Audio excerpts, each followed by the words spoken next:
जय माता दी। दुर्गा सप्तशती 11 अध्याय। नवरात्रि में दुर्गा सप्तशती का पाठ सुनने से बहुत फल मिलता है। हे देवी मैया, इस वीडियो को जो लाइक शेयर सब्सक्राइब करे उसके सब दुख दूर कर देना और सुख की प्राप्ति करना। जय माता दी।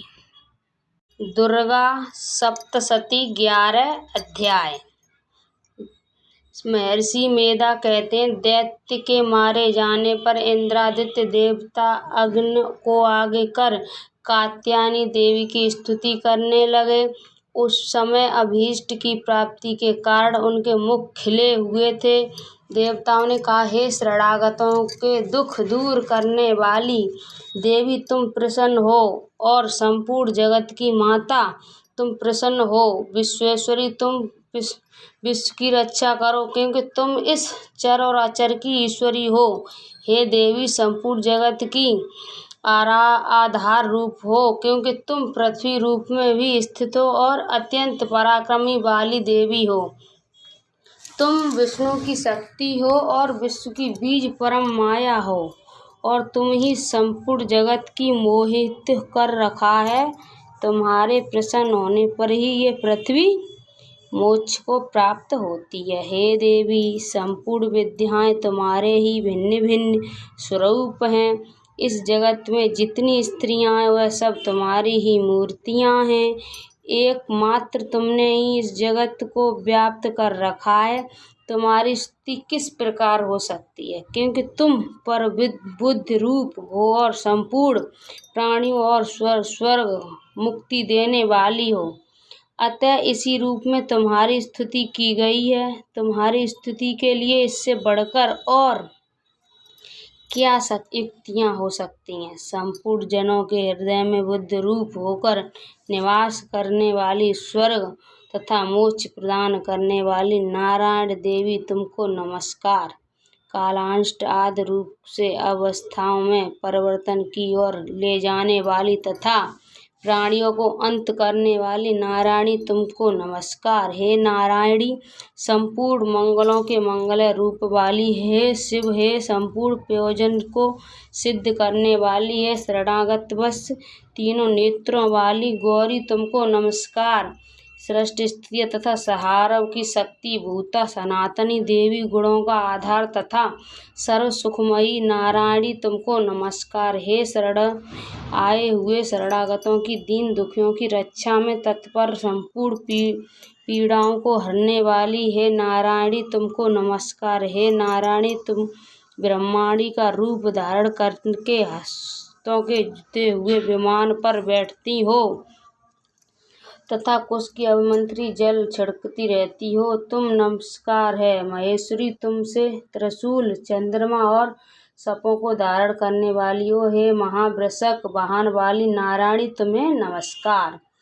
मोरों तथा मुकुटों से घिरी रहने वाली महाशक्तियों को धारण करने वाली कौमारी रूप धारिणी निषाद नारायणी, तुम्हें नमस्कार। हे शंख, चक्र, गदा तथा श्रांग धनुष रूप औषधों को धारण करने वाली वैष्णवी शक्ति रूपा नारायणी, तुम हम पर प्रसन्न हो, तुम्हें नमस्कार। हे दांतों पर पृथ्वी धारण करने वाली वाराह रूपिणी कल्याणी नारायणी, तुम्हें नमस्कार। हे उग्र नरसिंह रूप से दैत्यों को मारने वाली, त्रिभुवन की रक्षा में संलग्न रहने वाली नारायणी, तुम्हें नमस्कार। हे मस्तक पर किटील और हाथ में महावज्र धारण करने वाली, सहस्त्र नेत्रों के कारण उज्ज्वल वृत्रासुर के प्राण हरने वाली इंद्रिय शक्ति के नारायणी, तुम्हें नमस्कार। हे शिवदूती स्वरूप दैत्यों के महामद को नष्ट करने वाली, हे घोर रूप वाली, हे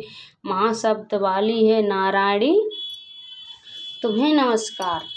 दाढ़ों के कारण विकराल मुख वाली, मुंडमाला से विभूति मुंडमादिनी चामुंडा रूपा नारायणी, तुम्हें नमस्कार। हे लक्ष्मी, लज्जा, महाविद्या, श्रद्धा, पुष्ट, स्वधा, ध्रुवा, महारात्रि तथा महाविद्या रूपा नारायणी, तुमको नमस्कार। हे मेधा, सरस्वती, सर्वोत्कृष्ट ईश्वर रूपिणी पार्वती, महाकाली, निरंता तथा ईश्वर रूपिणी नारायणी तुम्हें नमस्कार। हे सर्वस्वरूपा सर्वरूपी सर्वसुयुक्ति देवी हमारी भय से रक्षा करो तुम्हें नमस्कार। हे कात्यायनी तीनों नेत्रों में भूषित ये तेरा सुख मुख तथा तरह के डरों से हमारी रक्षा करें तुम्हें नमस्कार। हे भद्रकाली ज्वालाओं के समान भयंकर अति उग्र एवं संपूर्ण असुरों को नष्ट करने वाला तुम्हारा त्रिशूल हमें भयों से बचावे तुमको नमस्कार। हे देवी जो अपने शब्द से इस जगत को प्रेरित कर के दैत्यों के तेज को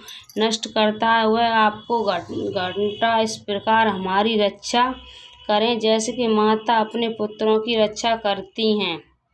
हे चंडिके असुरों के रक्त और चर्बी से चर्चित हो जो आपकी तलवार है वह हमारा मंगल करे हम तुमको नमस्कार करते हैं। हे देवी तुम जब प्रसन्न होती हो तो संपूर्ण रोगों को नष्ट कर देती हो, जब रुष्ट होती हो तो संपूर्ण वांछित कामनाओं को नष्ट कर देती हो और जो मनुष्य तुम्हारी शरण में जाते हैं उन पर कभी विपत्ति नहीं आने देती हो, बल्कि तुम्हारी शरण में गए हुए मनुष्य दूसरों को आश्रय देने योग्य हो जाते हैं। अनेक रूपों से बहुत प्रकार की मूर्तियों को धारण करके इन धर्मद्रोही असुरों को तुमने संहार किया है वह तुम्हारे सिवा कौन कर सकता था। चतुर्दश विद्याएं पट शास्त्र और चारों वेद तुम्हारे ही प्रकाश से प्रकाशित हैं तुमने तुम्हारा ही वर्णन है और जहाँ राक्षस विशेल सर्प सर्वगुण हैं वहाँ और समुद्र के बीच में भी तुम साथ रहकर इस विश्व की रक्षा करती हो। हे विश्वेश्वरी तुम विश्व का पालन करने वाली हो, विश्व रूपा हो इसलिए संपूर्ण जगत को धारण करती हो, इसलिए ब्रह्मा विष्णु महेश भी वंदनीय हो। जो भक्ति पूर्वक तुमको नमस्कार करते हैं वह विश्व को आश्रम देने वाले बन जाते हैं। हे देवी तुम प्रसन्न हो और असुरों को मारकर जिस प्रकार हमारी रक्षा की है ऐसे ही हमारे शत्रुओं से सदा हमारी रक्षा करती रहो। संपूर्ण जगत के पाप नष्ट कर दो और पापों तथा उनके फल स्वरूप होने वाली महामारी आदि बड़े बड़े उपद्रवों को शीघ्र ही दूर कर दो। विश्व की पीड़ा को हरने वाली देवी शरण में पड़े दुओ और प्रसन्न हो। त्रिलोक निवासी की पूजनी परमेश्वरी हमको लोगों को वरदान दो। देवी ने कहा हे देवता मैं तुमको वर देने को तैयार हूँ, आपकी जैसी इच्छा हो वैसा वर मांग लो मैं तुमको दूंगी। देवताओं ने कहा हे सर्वेश्वरी त्रिलोक की निवासिनियों की समस्त पीड़ाओं को तुम इस प्रकार हरती रहो और हमारे शस्त्रों को इसी प्रकार नष्ट करती रहो। देवी ने कहा वैवस्वत मंत्र से 28वें युग में 2 और महाअसुर शंभु और निशंभु उत्पन्न होंगे। उस समय में नंद गोप के घर यशोदा के गर्भ से उत्पन्न होकर विंध्याचल पर्वत पर शंभु और निशंभु का संहार करूंगी। फिर अत्यंत भयंकर रूप से पृथ्वी पर अवतीर्ण होकर मैं प्रचित नामक दानवों को नाश करूंगी। उन भयंकर महाअसुरों को भक्षण करते समय मेरे दांत अनार पुष्प के समान लाल होंगे। इसके पश्चात स्वर्ग में देवता और पृथ्वी पर मनुष्य मेरी स्तुति करते हुए मुझे रत्निका कहते। फिर जब 100 वर्ष तक वर्षा न होगी तो मैं ऋषियों से स्तुति करने पर आयोजिन नाम से प्रकट होंगी और अपने 100 नेत्रों से ऋषियों की ओर देखूंगी और अतः मनुष्य साताक्षी नाम से मेरा कीर्तन करेंगे।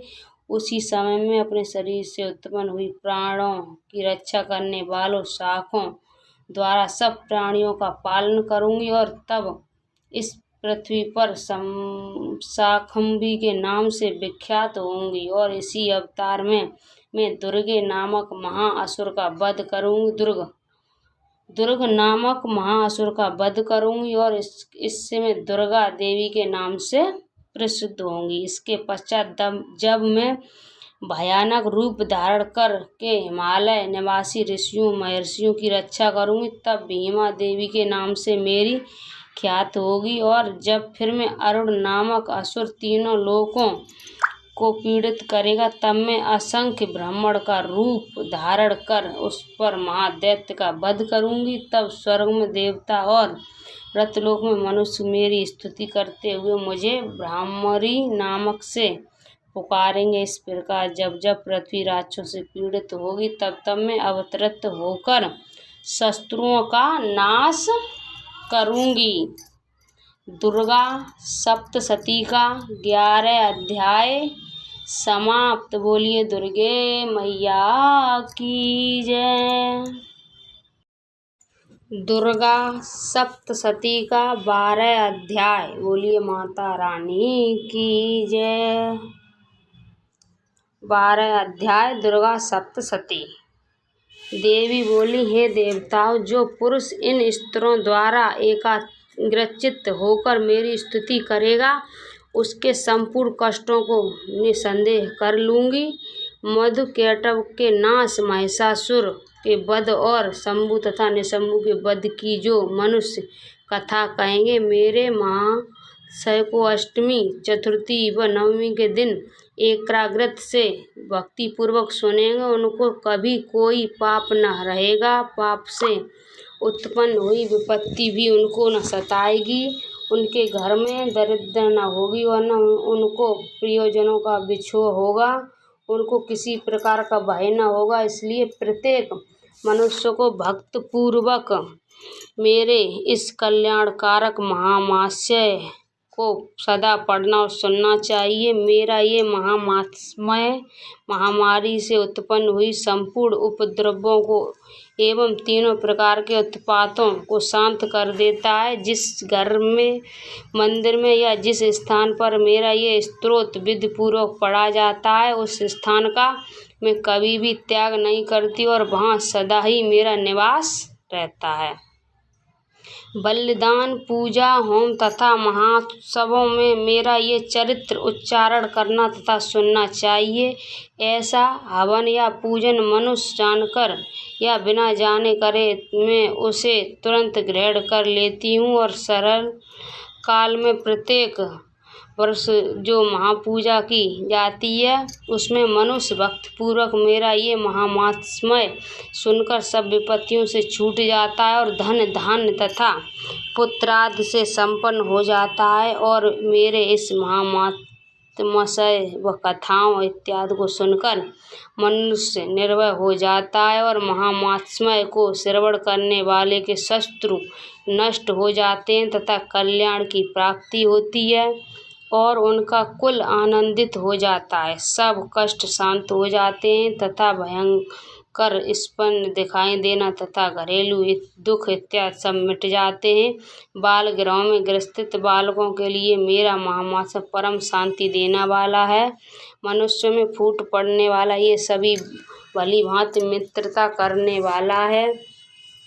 मेरा ये महामात्म्य मनुष्यों की मेरी जैसी सामर्थ्य की प्राप्ति करने वाला है। पशु, पुष्प, अर्ध, धूप, गंध, दीपक इत्यादि सामग्रियों द्वारा पूजन करने से ब्राह्मण को भोजन करा के, हवन कर, प्रतिदिन अभिषेक करके, नाना प्रकार के भोगों को अर्पण करके और प्रत्येक वर्ष दान इत्यादि करके जो मेरी आराधना की जाती है और उससे मैं जैसी प्रसन्नता हो जाती हूँ वैसी प्रसन्न में इस चरित्र के सुनने से हो जाती हूँ। हे महामास्य, श्रवण करने व पापों को हर लेता है तथा आरोग्य प्रदान करता है। मेरे भाव का कीर्तन दुष्ट प्राणियों से रक्षा करने वाला है, युद्ध में दुष्ट दैत्यों का संहार करने वाला है। इसके सुनने से मनुष्य को शत्रुओं का भय नहीं रहता।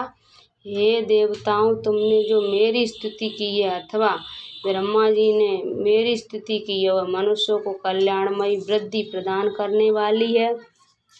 वन में, सूने मार्ग में अथवा दावानल से घिरे जाने पर, वन में चोरों से घिरा हुआ या शत्रुओं द्वारा पकड़ा हुआ, जंगल में सिंहों से, व्यासों में जंगली हाथियों द्वारा पीछा किया हुआ, राजा के कुद्र हो जाने पर, मारे जाने से भय में, समुद्र में नाव डगमगाने पर, भयंकर युद्ध में फंसा होने पर, किसी भी प्रकार की पीड़ा, घोर बाधाओं से दुखी हुआ मनुष्य मेरे इस चरित्र को स्मरण करने से संकट से मुक्ति हो जाता है।